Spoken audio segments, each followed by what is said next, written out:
Welcome to Lethal Dose, your favorite toxicology-focused podcast where we delve into true crime cases involving drugs and poisons. My name is Venus Dineko. I'm a layperson fascinated by true crime. My name is Kayla Woods. I'm an author and toxicologist. Let's get started.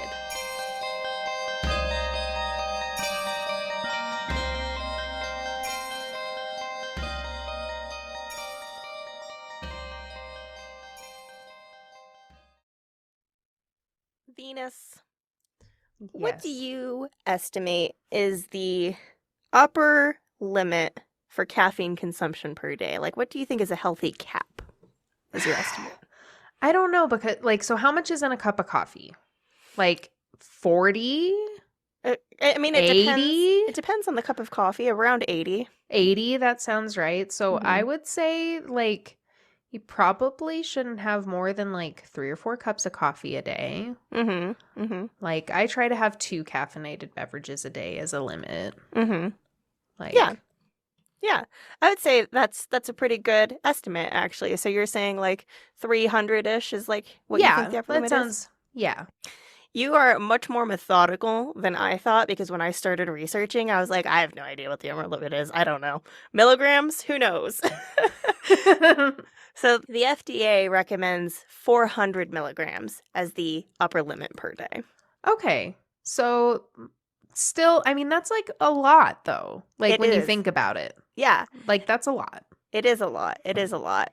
And I think it can sound like not a lot if you're somebody who's like me, where you're like, I don't know, 400 milligrams? Maybe that's not a lot. I mean, if I were to really think about it and think about what it looks like on a scale, I might be like, that's a lot. That's actually a lot. Maybe that's about half a When gram. you think about, yeah, when you put it like that, when you think about it less of 5 cups of coffee and more grams. And Grams. yeah, Yeah.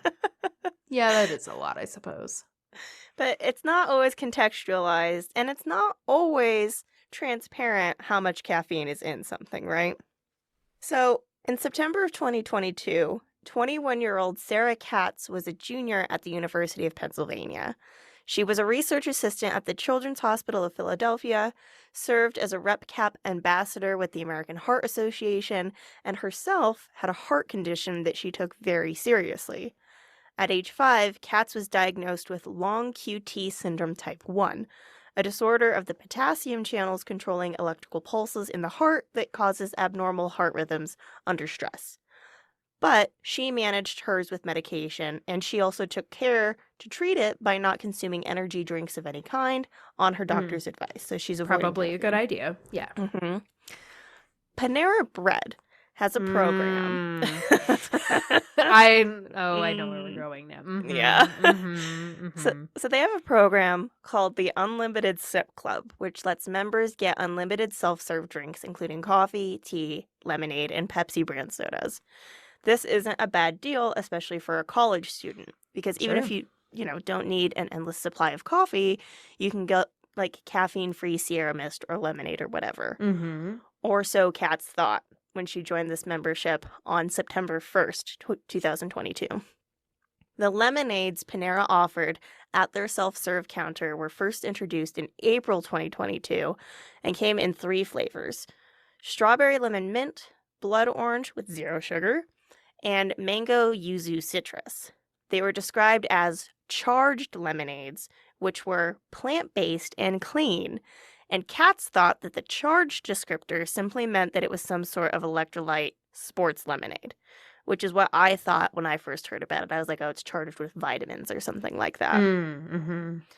Sometime between September 1st and September 10th, Katz bought at least one of the charged lemonades and had a normal day. But on the 10th, Katz bought a large charged lemonade and then collapsed several hours later at a birthday party for a friend at a restaurant. She was taken to the hospital, where she went into cardiac arrest again and died. Fuck. This, as we now know, but which Katz was unaware of, is because Panera's charged lemonades are caffeinated with guarana and green coffee extract, and a 30-ounce large-size serving, which is what Katz had, contained at the time 390 milligrams of caffeine. In one drink? In one drink, you almost met your Your daily limit. Yeah. Holy shit. And especially, like, if you are a caffeine enjoyer like ourselves, like, caffeine doesn't affect you the way it does somebody who is abstains. Naive to it. Yeah, exactly. It's like if I were to have 400 milligrams of caffeine in one day, like it probably, like I'd probably feel a little bit of a buzz, but it wouldn't be any, like it wouldn't be something crazy to somebody who has no caffeine. Like, yeah, holy shit. Yeah. And she had 0. Like, her baseline was 0. Her baseline was 0. And people with the same syndrome, the long QT syndrome, they can have the occasional can of Coke, right? Which has like 34 milligrams of caffeine. So they're not saying like, don't have any caffeine. But like, she had a lot and was super naive to it because she wanted to avoid things like Red Bull, which only has 80, right? So she's trying to avoid what is comparatively pretty low amounts. Pretty tame, all things considered. Yeah. At the time of Katz's death, the lemonades were not well labeled at the self-serve counter to indicate that they had elevated levels of caffeine. They basically just said charged lemonade. I couldn't really find... Who knows what charged means? Right. And they were that's so ambiguous. They were saying like, well, it's on the website. And it's like, who's checking the website when the self-serve lemonade is right there? Like, and the only reason... It's because, like, and I ordered Panera Bread online, and we saw that it was caffeine because we were on, like, Uber Eats or something like that, and, like, it said it there, and we were like, maybe we should do this instead of coffee, and we didn't end up doing it, and now I'm glad that we didn't. Yeah. Like, and it was funny, like, because, not funny, haha, but, like, ironic, like, because, like, it was like a week after we saw that, like, that we were like, oh no. Yeah, that's not good. No, like, they, like, saying something is charged is not a good indicator. It's not a descriptor of anything. No. So one TikToker posted a video in December of 2022 about how she and her husband had been getting refills of the charged lemonades because they were really good and they could get them refilled for free. They were part of that sip club. And she'd been getting like 4 or 5 of these lemonades a day, right? And so, yeah. And like, this is after Katz's death even, and like, she's not aware of the caffeine content because it's still not really well labeled. And her husband was a type 1 diabetic. So she was like, you know what, we should check how much sugar is in these lemonades and make sure that we're not going overboard on sugar. And then she realized that she'd been drinking over 1,000 milligrams of caffeine a day just from fucking lemonade. Damn. Yeah. So Katz's family sued Panera in October of 2023, saying that even if they didn't win the suit, they wanted awareness to be raised about the content of the charged lemonades, to have them completely removed from the Panera menu, and to urge the FDA to regulate energy drinks to make them safer and more well-labeled. If someone as vigilant about caffeine consumption as Sarah Katz could be injured or killed by this lack of labeling and this frankly irresponsible amount of caffeine in a lemonade, then so could other people. Pregnant individuals and children under 12, for instance, are supposed to avoid caffeine. And I knew somebody who was pregnant recently, and their go-to was lemonade, because what else do you really have if you don't want to drink water? Yeah. Ugh. So Panera released a statement saying they strongly believe in the transparency around their ingredients, and they will, quote, work quickly to thoroughly investigate this matter. That same month, October 2023, another customer died after consuming the charged lemonade. On October 9th, 46-year-old Dennis Brown of Fleming Island, Florida, drank 3 of the charged lemonades and then suffered from fatal cardiac arrest while walking home. He was found unresponsive on the sidewalk and pronounced dead when emergency personnel arrived on scene. Now, do we know if he had anything that made him particularly susceptible? Yes, he did. He had an unspecified chromosomal deficiency disorder, developmental delays, mild intellectual disabilities, and high blood pressure. So he had a lot of things going on. And he also avoided energy drinks. But he worked near a Panera, and so he would go in there because it was just easy to go in there. And at that point, the labeling had been changed so that the sign read, contains caffeine, consume in moderation, not recommended for children, people sensitive to caffeine, all of that, right? But for Brown, there was still no proper context, like, what does consume in moderation mean? Like, even if he has high blood Right. pressure, he's like, I can have a little caffeine now and then. That's Mm-hmm. not going to hurt me. So he probably didn't realize how much caffeine was too much, how much caffeine was too much for him, and that these lemonades had an insane amount of caffeine in them. Yeah, that's crazy to me. That's like, I mean, like pounding 3 Monsters in one drink, and then that's like, let me just chug 9 Monsters. Yeah, I'm sure I'm gonna be fine. I'll be fine. Yeah. Fine. Everything's fine. Despite 2 wrongful death suits being filed from the same firm against them, because Brown and Katz, their suits were from the same firm, Panera's statement merely expressed sympathy for the families, but they maintained that their products were completely safe. Based on our investigation, we believe his unfortunate passing was not caused by one of the company's products.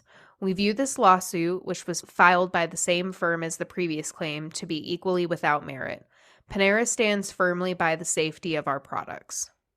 In January 2024, Panera gained a third lawsuit, this one by somebody who might be considered to be of average or above average health prior to their encounter with the charged lemonades.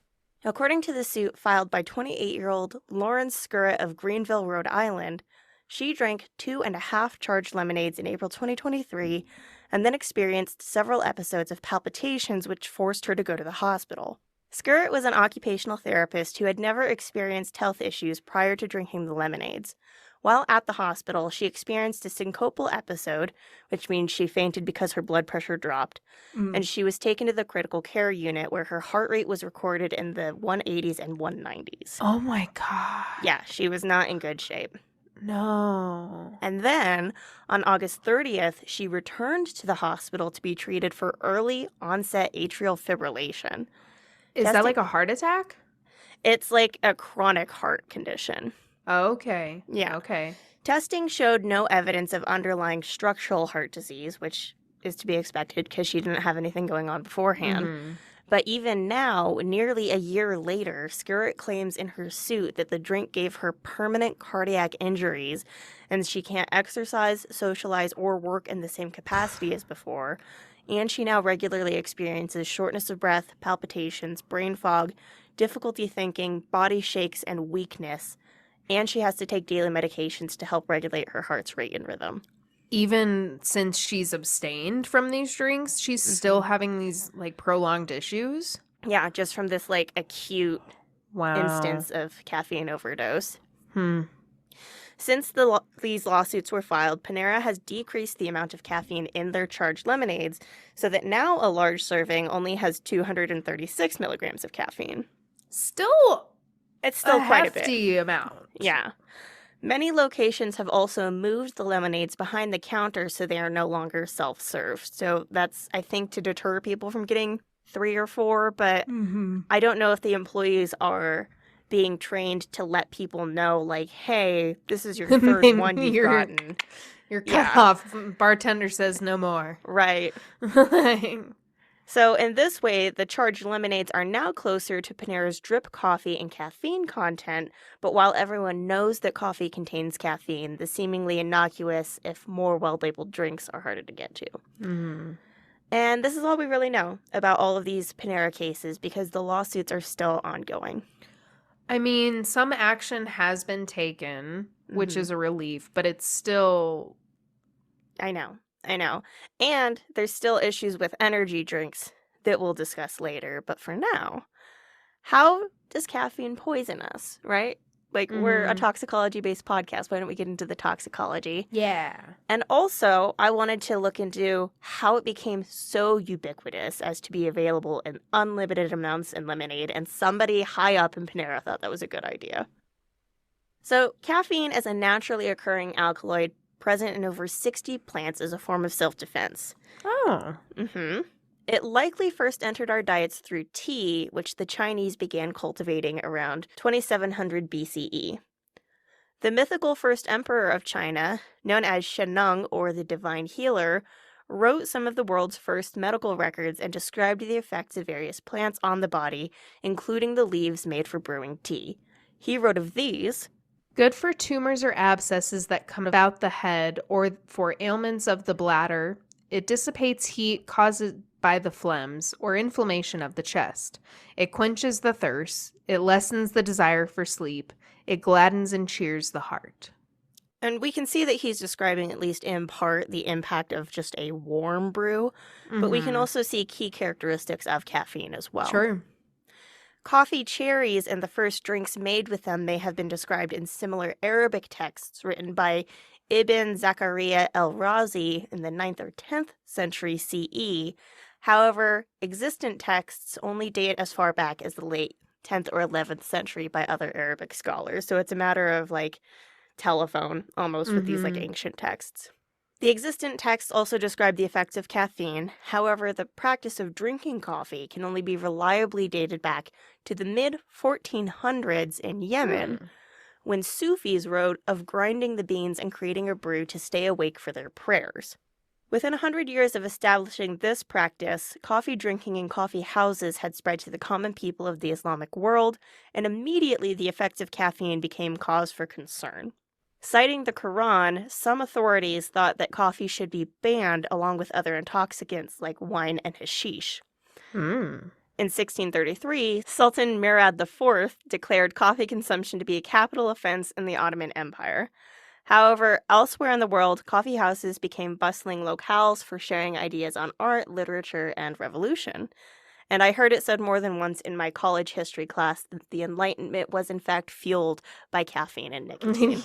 Quite. The Aztecs were also opposed to intoxication, limiting the drinking of fermented octli to common folk who were sufficiently mature enough to drink it. Usually grandparents, so you can't even really get drunk until you're like a grandma. Oh. Okay. Although the intoxicating effects of chocolate were less pronounced and it was seen as a safe alternative, but still indulgence was limited to Aztec aristocracy, soldiers, and the merchants responsible for the trade of chocolate. Because these are all natural products, the amount of caffeine will vary based on season, region, and preparation. However, some rough numbers I found indicate that 8 ounces of black tea have around 47 milligrams of caffeine, 8 ounces of brewed coffee has around 96, 8 ounces of dark chocolate has 160 milligrams, and a 1 ounce shot of espresso has around 64. Oh. And honestly, the chocolate, kind of surprised me that it has so much in it. The chocolate surprises me, and I also be getting venti Americanos, so Yeah, so you're on I'm a really little buzz. towing the line. I'm towing the line here. Like with anything else, a conventionally healthy person can be hurt or even killed by too much caffeine. With around 80% of the global population consuming it regularly in soda, energy drinks, coffee, tea, and chocolate, individual tolerances are more diverse for caffeine than for some of the other substances we've discussed. We actually used caffeine when I was at the coroner's office to verify our injections were from human samples, because there was basically always a caffeine spike and a theobromine spike, which is another component of chocolate. Okay. Doses above 500 milligrams of caffeine have been reported with increased tension, nervousness and anxiety, irritability, nausea, paresthesia, tremor, palpitations, restlessness, and dizziness. What's paresthesia? So that's tingling in your extremities. Oh, yeah, that makes sense. Sublethal doses in individuals of average health are considered to be around 7 to 10 milligrams per kilogram, which is a lot, and present symptoms like chills and headache, along with everything else I already mentioned. Around 1 gram, which is just under half a teaspoon of pure caffeine, toxic symptoms begin to manifest. 2 grams requires hospitalization where you stay overnight, and 5 to 50 milligrams is considered an overdose, some of which have been fatal, while others have been successfully treated. And that is a very large window to be like, you could either die or you might survive. That is a large gap, and I don't want to find out. Right, yeah. This is a real fuck around and find out situation. These upper doses present with additional symptoms like tachycardia, severe vomiting, delusions, seizures, coma, hypokalemia, hyponatremia, hypocalcemia, renal failure, and death. And it should be no surprise that it induces hypokalemia, natremia, and calcemia because that's too much calcium, salt, and potassium. Mm. And we were talking about that long QT syndrome is a disorder of the calcium channels in your heart. So it makes sense that it would, interfere Exacerbate that, yeah. Yeah. The cardiovascular symptoms of caffeine intoxication are caused by increased catecholamine levels, which are neurotransmitters involved in central nervous system functions and stress responses. And they also impact intracellular calcium. The main molecular target of caffeine is adenosine receptors, which are the receptors for the chemical that blocks electrical signals in the heart that can cause irregular heart rhythms. So we're really just ingesting a bunch of stuff that's like, yeah, fucking go. Yeah, fucking go. Let's fuck up the heart. And in addition, the adenosine antagonism also contributes to the increased catecholamine release. So we're just like, yeah, go, go, go with these neurotransmitters, like central nervous system, fucking go. Firing on all cylinders. All cylinders. Interestingly, though, many of the lethal effects of caffeine, like the increased cellular calcium, are not seen at normal levels of consumption, but are only observed when high levels of caffeine are consumed. And is it only when high levels are consumed acutely or high levels over... Like, does this happen as, like, a daily coffee drinker? Like, I think it can be. Caffeine doesn't bioaccumulate in the body, and so there will be a little bit of a spike after it's ingested, and then your body will metabolize it, but it doesn't hold on to it for very long. Gotcha. And so it kind of depends. Are you doing it every hour on the hour you're having another cup of coffee? Right. That might impact it, but if it's a cup and then 3 hours later you have a cup, that's probably not as much of an issue. Gotcha. And now, Panera Bread is actually not the first company accused of injuring people with dangerously high levels of caffeine. In 1909, the United States federal government brought charges against Coca-Cola, alleging that they falsely advertised their product and sold an adulterated product which was injurious to health. The whole story here starts with the government seizing a truck outside of Chattanooga, Tennessee, carrying 40 barrels and 20 kegs of contraband in the form of Coca-Cola syrup across state lines. But the government itself could not decide whose side it was even on in the seizure or if the seizure was legal because the baby FDA that we had was like, we have to do this. And the rest of the government was like, we don't know if we actually have authority to do this. Gotta love it when the government does that. I know, right? Like, we did it, but can we? I know. So there's this whole kerfuffle in Chattanooga because Chief Chemist Dr. Harvey at what was then the USDA before it split off and became the FDA, and his head of the pharmaceutical division named Lyman Kebler, they took issue with Coca-Cola attempting to downplay the amount of caffeine in their product following the removal of cocaine, because that's what it used to be made with, was cola nuts and coca, which is cocaine. And this was not a secret, obviously. Like, if you're going to call it Coca-Cola, everyone's going to know what's in it. And it was one of those drinks that came out of pharmacies, apothecaries, where everybody was just kind of mixing their own shit. And so it was sold as like, this will give you pep because it has cocaine and cola has caffeine. So it was all very above board until they were like, let's go. Right. Until people started thinking really poorly of cocaine and they were like, maybe we should pull back. maybe not. But they argued that caffeine was present in coffee and tea, right? And Harvey Wiley actually agreed, caffeine is in coffee and tea. He has no problem with the amount of caffeine in coffee and tea. But he said that the amount in Coca-Cola was additive. And the caffeine research on human beings up to this point consisted of demonstrations of its effectiveness as a stimulant and studies of reaction time. But it hadn't been definitively determined to be harmful. However, Wiley had just spent the last decade or so running his Poison Squad experiments on food additives and preservatives. Have you heard of the Poison Squad? No. There is such a good book by Deborah Blum that describes everything that he did. But after he was given basically head of the, what was going to be the FDA, they had the FDA because there were so many, like we've talked about, preservatives in like milk and stuff that were really, really dangerous for us. And so he conducted these experiments quite ethically. He had 12 participants who knew they would be systematically poisoned with things that were, at the time, very common food additives like borax, and salicylic acid. They were compensated for their participation, and then the results of these experiments led to legislation which banned the use of the additives that the experiments proved to be dangerous. Wiley he understands what's going on with additives. He doesn't like caffeine, but he understands that there has to be some safe level because we're all drinking coffee and tea.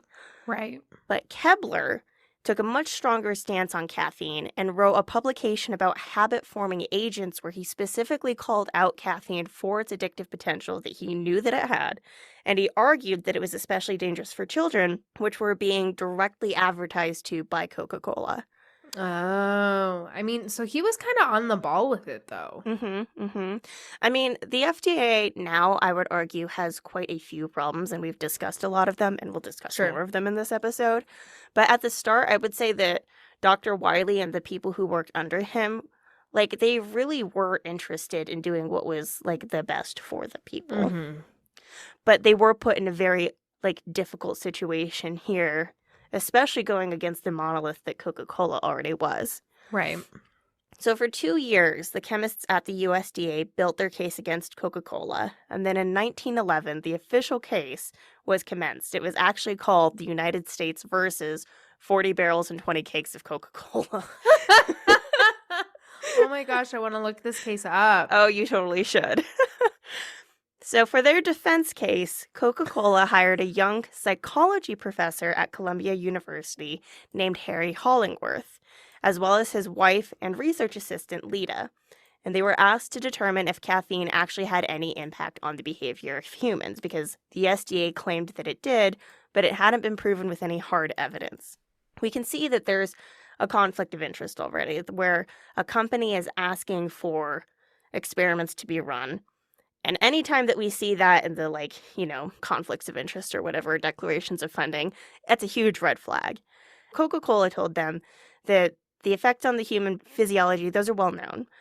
And that's not what the Hollingworths were going to investigate for their case. They were disinterested in disproving any claims about addictiveness, but they wanted the Hollingworths to determine whether caffeine had any impact on mental function and if the concentrations of caffeine in Coca-Cola could produce mental deficiency in consumers. And this angle was chosen to fight the false advertising, since Coca-Cola claimed that the drink could invigorate the fatigued body and quicken the tired brain. That had been its whole point the entire time it was around. Right. And that it was an ideal brain tonic. So they're trying to go more in this direct, like you say, that it's false advertising will prove that it's not. And the Hollingworths were young. The Hollingworths were aware that they didn't have any reputation at the time, but this could be really bad for their reputation if he wanted to get tenure and if she wanted to go to graduate school and get her own degree.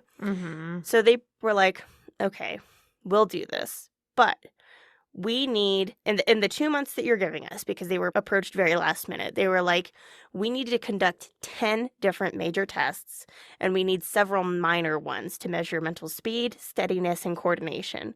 And no matter what we find, you still have to publish them, because we're not putting our asses on the line for you. We're just going to do real science for you. Right. And so Coca-Cola agrees. The Hollingworths designed and conducted the first comprehensive double-blind experiments on the effects of caffeine and human health, and these experiments were conducted so thoughtfully and so thoroughly that they were still being referenced half a century later. They were very good experiments, yeah. So while the rest of the research provided by the prosecution and the defense was quite poor because of the inadequacy of the experimentation, other than the Hollingworths, what Coca-Cola was able to find came out as a huge exception. Like, the jury was just kind of, wowed by it. The Hollingworths found that despite Wiley's assertions that caffeinating a fatigued body could further damage the brain, so if you're tired and you drink a Coke, it'll make it worse. Right, it would be worse. They didn't find any secondary fatigue or depression in any of the subjects at any of the doses administered. Hollingworth also testified that there was no evidence that caffeine negatively impacted mental or motor performance, and the only negative impacts he observed whatsoever was on sleep quality following the administration of large doses of caffeine, which is approximately 2 cups of coffee. And I think we can all see that. Right, you have caffeine late at night, you're going to have a little trouble falling asleep. Right. That's well known. Right, but you're not going to like crash your car or anything because you're trying to No. put your brain into overdrive with caffeine. Right.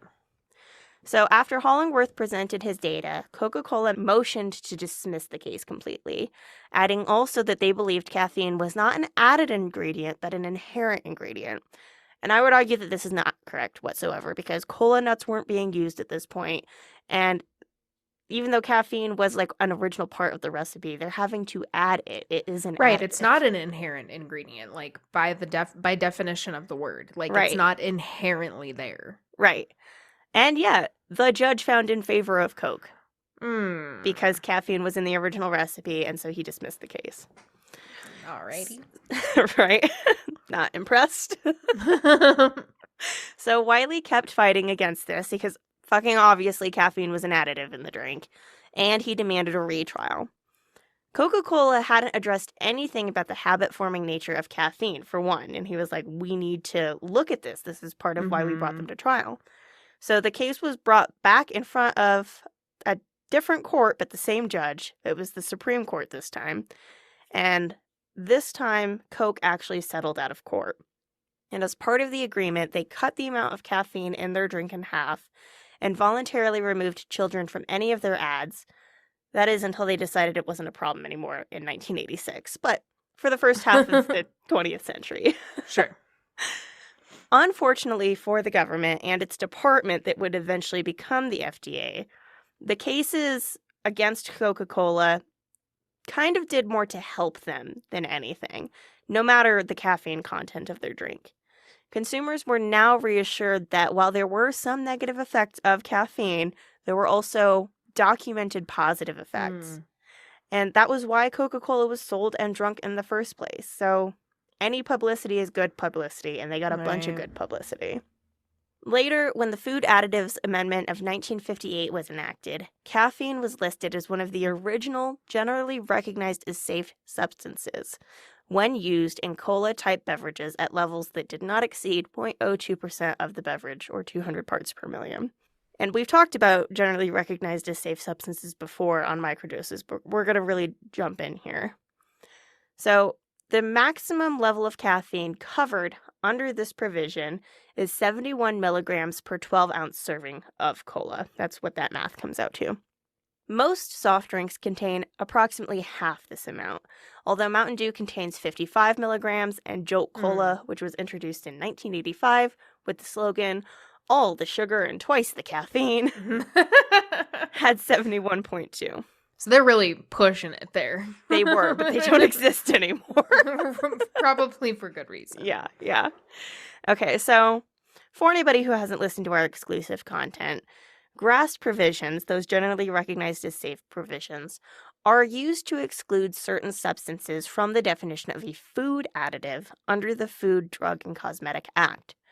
These substances get to have special treatment because they are generally recognized among qualified experts to be safe under specific conditions of intended use. So it's not a blanket generally recognized. It's not saying like caffeine is so safe. It's like under these conditions specifically, it's safe.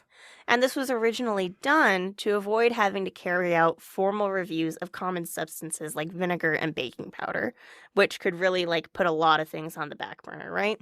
Mm-hmm. And so it used to be that the common use of a substance was enough to earn a GRAS provision. But now companies must either voluntarily petition or notify the FDA that their use of an additive falls under the provision. And there's a lot wrong with this situation. Right, because this is the self-reporting, right? Yes. And the FDA likes to point out, like, we've granted 600 GRAS notices, which would have otherwise been held up in the petition process. But there's a lot of issues.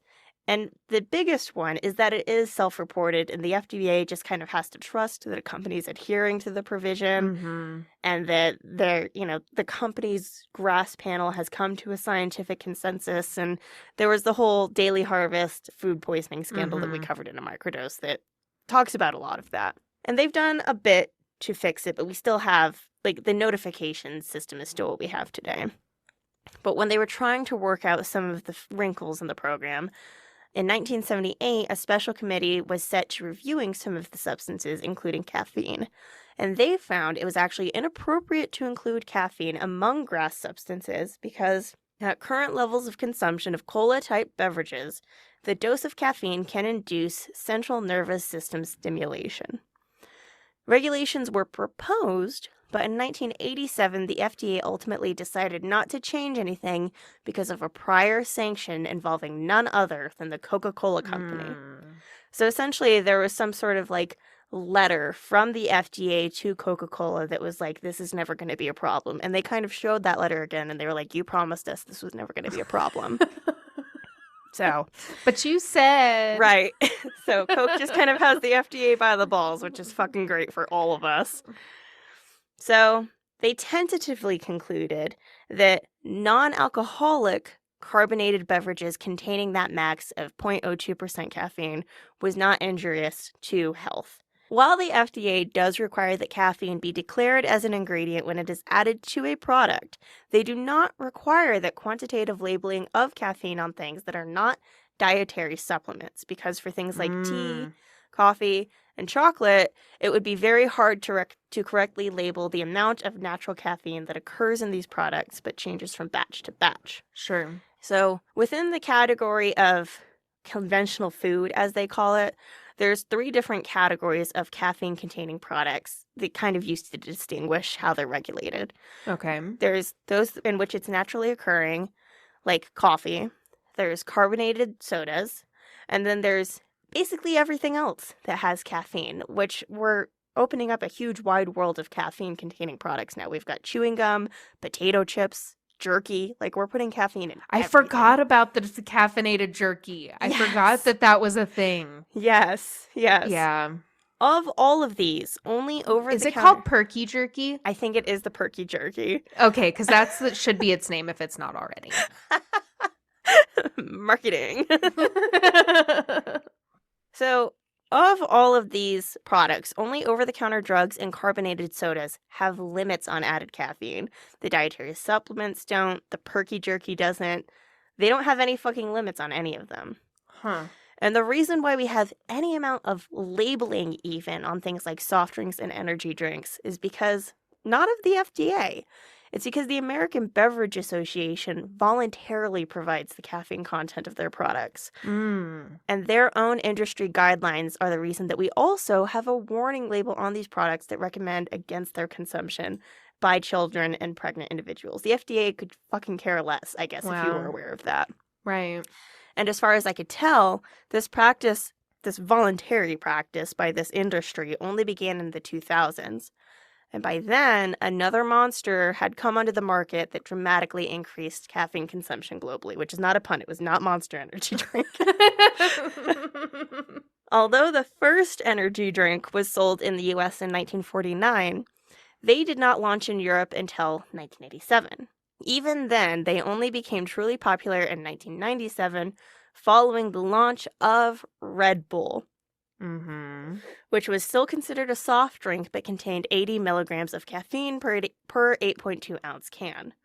This exceeded the FDA's GRAS provision just barely. It wasn't new to have an energy drink, but Red Bull itself was new and exciting, and it had a pretty hardcore marketing scheme. I mean, even now they have the Red Bull sports events, right? And they partner with athletes and they host these extreme sports competitions. The mountain biking one is fucking insane. They're just gonna have somebody jump out of a fucking hot air balloon or something. I don't even know. Right. But when they first came on the scene in the United States, they found their demographic by giving free cases of energy drinks to bartenders in ski towns and all along the West Coast. And so it shouldn't be any surprise that they made them into alcoholic drinks. And so the combination of caffeine and alcohol was very prevalent soon thereafter. And it's not like vodka Red Bulls were the first caffeinated alcoholic beverage, right? I'm not trying to say that. Irish coffee existed for decades before that. Rum and Coke. Sure. And even Budweiser had their own failed version of a caffeinated drink, which I did not know. Yeah. I did not know that. It just seems like Red Bull was in the right place at the right time with the right amount of caffeine and sugar. And they were advertising to young 20-somethings, and even teenagers were able to get their hands on it. So, in 2005, Fusion Projects introduced Four Loko to the market. Oh, boy. A caffeinated malt liquor drink with 12% alcohol, 156 milligrams of caffeine from guarana and taurine in a 23.5-ounce can. Do you remember Four Loko? So I never partook in Four Loko, but I knew people who did, and that shit was wild. Yeah. Wild. When I was first looking this up, I could have fucking sworn that somebody from my high school was like hospitalized, and I was so confused because I was like, how did a teenager get their hands on Four Loko? I know that it's alcoholic. But like you heard about it in the news that like people were getting sick with it, and I knew that it was sold at the 7-Eleven near my high school, and that the high school was like not happy about it. Yeah, no, I'm sure. So there were legends and tales about Four Loko, and we all knew it was messed up. I didn't even drink, and I was like, Four Loko was messed up. Yeah, no, I wouldn't. I knew, like, the first time I saw somebody drink, I was like, I am never touching that. Yeah. Ever. Like, yeah. No. That was a good decision on your part. I heard they were also just disgusting. Yeah. So it was sweet, alcoholic, and cheap.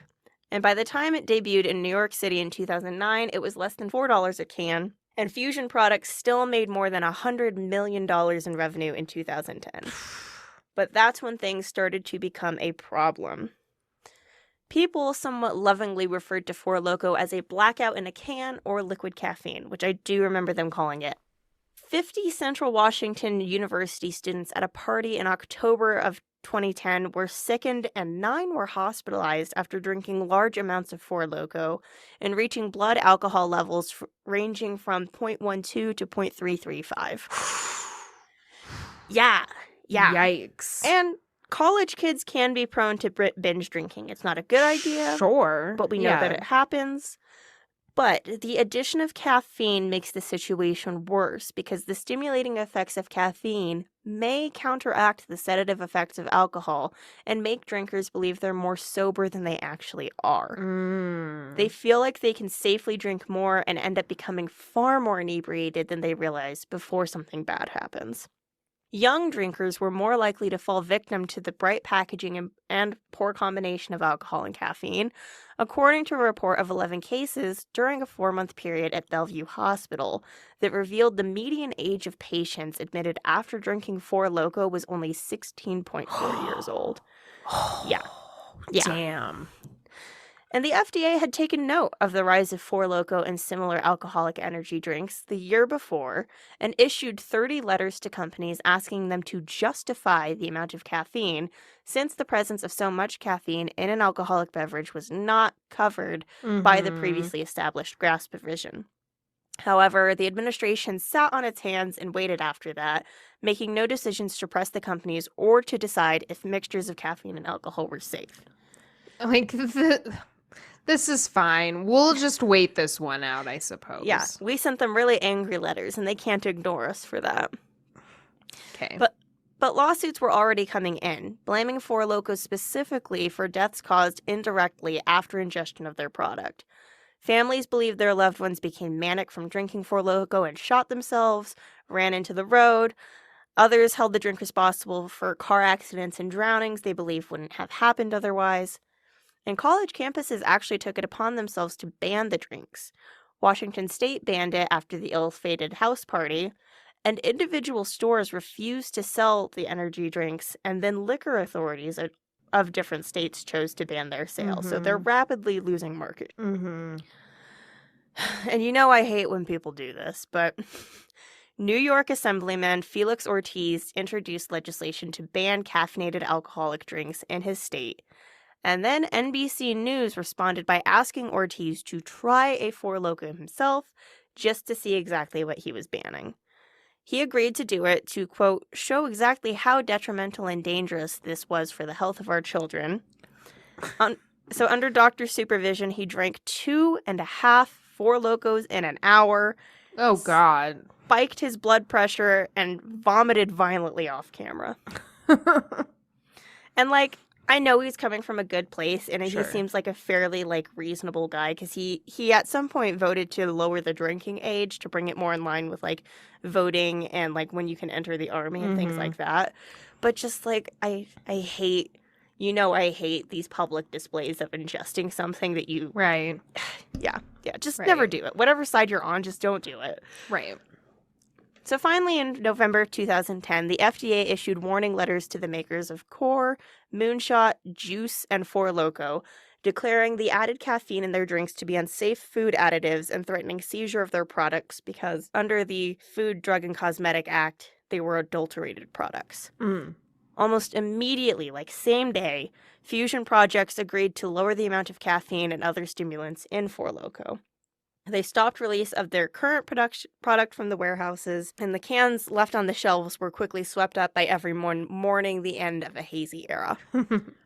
But it wasn't until 2014 that Fusion Projects finally reached an agreement with 20 state attorneys general to completely halt the production of alcoholic beverages with any amount of caffeine.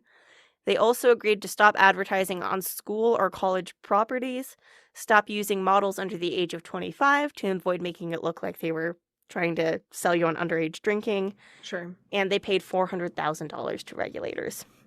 And you can still get Four Loko. It just doesn't have caffeine in it anymore. It's not the original recipe. It's just malt liquor now. It's just malt liquor.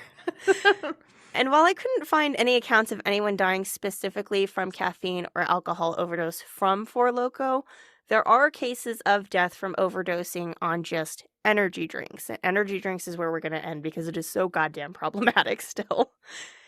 So between 2009 and 2012, 5 people died from drinking Monster energy drink, including a 14-year-old girl with a pre-existing condition and a 19-year-old man who had been drinking Monster regularly for 3 years. Oh, wow. Both of those cases reached undisclosed settlements with the company in 2015. However, perhaps in light of these lawsuits, Monster joined the American Beverage Association in 2013, which meant that it would be sold as a beverage rather than a dietary supplement and would therefore begin labeling its cans with caffeine content to let consumers know that each 24-ounce serving contains 240 milligrams of caffeine. As a dietary supplement, Monster had no requirement from the FDA to label or limit the amount of caffeine in their products. Wow. And since the emergence of energy drinks like Red Bull and Monster, the FDA has identified a new use case for caffeine that needs to be assessed, and they claim to have asked for help from the National Academies of Science, trade associations, and industry reps in conducting a systematic review of the health effects from these drinks. But a report has still yet to be published in the 10 years since they identified this issue.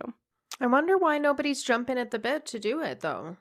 I don't know. Maybe lobbying, or maybe they don't think it's that dangerous. I mean, maybe this whole Panera Bread thing will change it because the family of Sarah Katz was coming after energy drinks specifically. Right. And she had a pre-existing condition. This 14-year-old had a pre-existing condition. But I really want to emphasize that conventionally healthy people are also at risk from caffeine overdose from what you might think is a pretty normal intake, right? So in May of 2017, 16-year-old Davis Allen Kripe of South Carolina died from a caffeine-induced cardiac event causing a probable arrhythmia after he drank a large Diet Mountain Dew, a cafe latte from McDonald's, and an unknown energy drink which he chugged. Estimates put his caffeine intake between 327 and 524 milligrams within a very short amount of time, and only 40 minutes after ingestion, he collapsed and was pronounced dead at the hospital. Since he did not have any pre-existing conditions, it is possible that the large amount of caffeine all at once blocked Kripe's potassium channels and caused QT prolongation that can lead to an arrhythmia, even though he didn't have anything underlying. Or it could have been that he did have something underlying and didn't know about it, and the ingestion of so much caffeine brought it to the surface and then killed him. Right. So, Damn. it's not one of these things that you can just, see how much you can tolerate, and if you're, a big, strong, whatever. No, it's toxicity. It's dangerous, yeah. It's not about personal tolerance at all. We don't need to be chugging energy drinks or cold brew or whatever, especially when like it's fucking everywhere. It's obviously everywhere. It's in chocolate, it's in pain relievers, it's in tea, it's in Right. weight loss supplements, you know. It could be in a number of things that you don't even realize it's in. Like it's in fucking gum now. So I know. That's crazy. Like potato chips? What? I know. Why do I need caffeine in my potato chips? I mean, I suppose like if you hate tea, you hate coffee, you hate Red Bull, but you need your get up and go. Like, Yeah. who doesn't love some caffeinated potato chips in the morning? Well, the entire time I kept thinking this too, because I wanted to make the point that like it's in medication, it's safe, but like obviously it's safe. Like we know it's safe. The issue is that we think it's too safe. But like when the Excedrin murders started, the first person who took one of the contaminated Excedrin took it not because she had a headache, but because that's how she got her caffeine. Her in the morning. caffeine, right. Yeah. Well, and there are people who take caffeine pills, like who get Yes. just straight caffeine pills. Yeah. Well, and the doctor was asking me about that when I started this because he had a crazy headache thing a couple of years ago and he couldn't function basically. He had such a terrible migraine for like 2 weeks and like none of the doctors would help. So I just like went on the internet because, you know, Dr. Google is so helpful. But what are you going to do, right? What are you going to do? And so I found what Johns Hopkins was doing for headaches and I brought him home some like no-dose pills. And I was like, just don't take any afternoon. And he says that I like was aware of the upper limit of caffeine and I was trying to be mindful. I would like to think that I was. I do not recall that at the time. But he was asking me about that and he was like, how do they just sell pure caffeine pills? That has to be like really dangerous. And it's because maybe if they're labeling it and they're like intended for this use, it's like, well, what are you going to do if they don't use it for the intended use? So, yeah. Well, I'm definitely going to be moderating my caffeine a little bit more diligently moving forward. Yeah, because there are days like that I have like my energy, like I have my drink in the morning and then I'll have one in the afternoon and I'll have a soda, like maybe a large Baja Blast from the T-Bell. And I'm like, I was thinking about that when you brought up the large Mountain Dew. I'm like, oh my God, I had coffee and Mountain Dew. Oh my God. And we all wonder why we can't sleep. Right.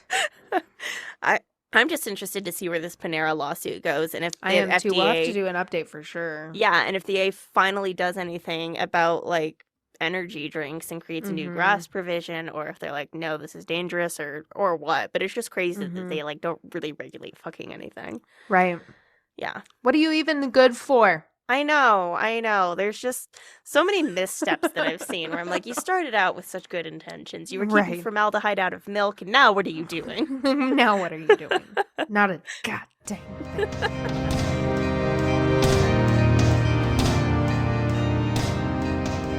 Thank you for joining us. We hope you enjoyed this episode. Please like, follow, subscribe, and review us everywhere you get your podcasts. For more Lethal Dose content, you can find us at Lethal Dose Pod on Instagram, Tumblr, and TikTok. For an overdose of content, subscribe on Patreon for exclusive episodes and much more. The show theme is Look Far by our dear wizard friend Fogweaver. More of their music can be found on bandcamp.com. Lethal Dose is created, researched, produced, and edited by Kayla Woods and Bina Steineko. Stay safe and remember, the dose makes the poison.